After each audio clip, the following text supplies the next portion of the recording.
Everyone, আমি সম্পূর্ণা। আজকে চলে এলাম আবার একটা মিনি ব্লগ নিয়ে।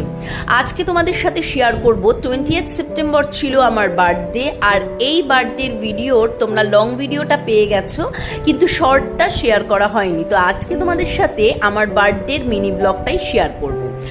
তো দেখো, বার্থডের দিনকে আমি এই ড্রেসটা পরে রেডি হয়ে গিয়েছিলাম। আসলে বার্থডে স্পেশাল আমি একটা হোয়াইট কালারের ড্রেস অর্ডার করেছিলাম, যেটা পরবর্তীকালে তোমরা দেখেছো তৃতীয়ার দিনেও আমি পরেছিলাম একটা হোয়াইট ড্রেস।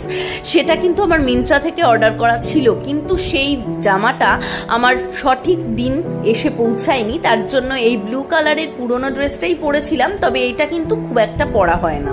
যাই হোক, তারপরে রেডি হয়ে নিয়েছিলাম। আর সব থেকে বড় কথা হচ্ছে, আমার বার্থডে কেকটা শুভ্র নিজে পছন্দ করে এনেছিল। তবে হ্যাঁ, আমাকে কিন্তু ও ছবি পাঠিয়েছিল, তো আমি এইটা চয়েস করেছিলাম। আমার চকলেট কেক ভীষণ ভালো লাগে, তো ওই কারণে চকলেট কেকটাই বার্থডে কেক হিসেবে এনেছিল। আর বেলুনগুলো কিন্তু আমি ফুলিয়েছিলাম। এই রকম ছিল ছোট্টখাট্ট একটা ডেকোরেশন, যেখানে 4টে বেলুন দিয়ে বেশ ভালোই লাগছে সাজানোটা। আর এখানে বার্থডে কেকের ওপর লেখা ছিল শুভ জন্মদিন, যেটা আমার খুব প্রিয় ছিল এই লেখাটা। তারপরে এই যে শুভ্র এত কিছু নিয়ে আসার পরে ক্লান্ত হয়ে গিয়ে বসে পড়েছে, এবং তারপরে আমার জন্মদিনটা সেলিব্রেট হচ্ছে। তো ছেলেদের নিয়ে এই বার্থডে কেক কাটাটা একটা বেশ মজার ব্যাপার, কারণ বাচ্চারা কিন্তু এই কেক কাটাটাকে ভীষণ এনজয় করে। ছোটবেলায় আমার জন্মদিনে মনে আছে, কেক আনাটা আমার কাছে বিশাল বড় ব্যাপার ছিল। আর যে বছর জন্মদিনে কেক হতো না, বড় করে অনুষ্ঠান হলেও কিন্তু আমার মন ভরতো না, কেকটা কিন্তু চাই। যাই হোক, কেক বেলুন এগুলো বাচ্চাদের সবারই খুব প্রিয় হয়। তারপরে যেটা সব থেকে বড় ব্যাপার, সেটা হচ্ছে সব থেকে বড় সারপ্রাইজ আমার ক্ষেত্রে, শুভ্র একটা পায়েস বাটি করে নিয়ে এলো। আর আমি দেখলাম ওর পায়েস বানানো হয়েছে, এবং সেটা আমি কোনো রকমভাবে টের পাইনি।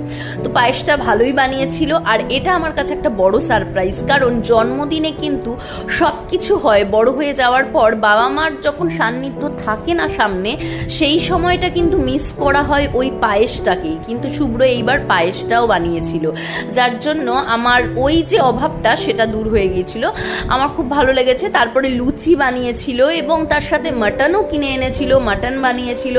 তো এইগুলো কিন্তু একা একা সমস্তটাই প্রিপারেশন নিয়েছে, যেটা হয়তো ওর ক্ষেত্রে আমি করতে পারতাম না।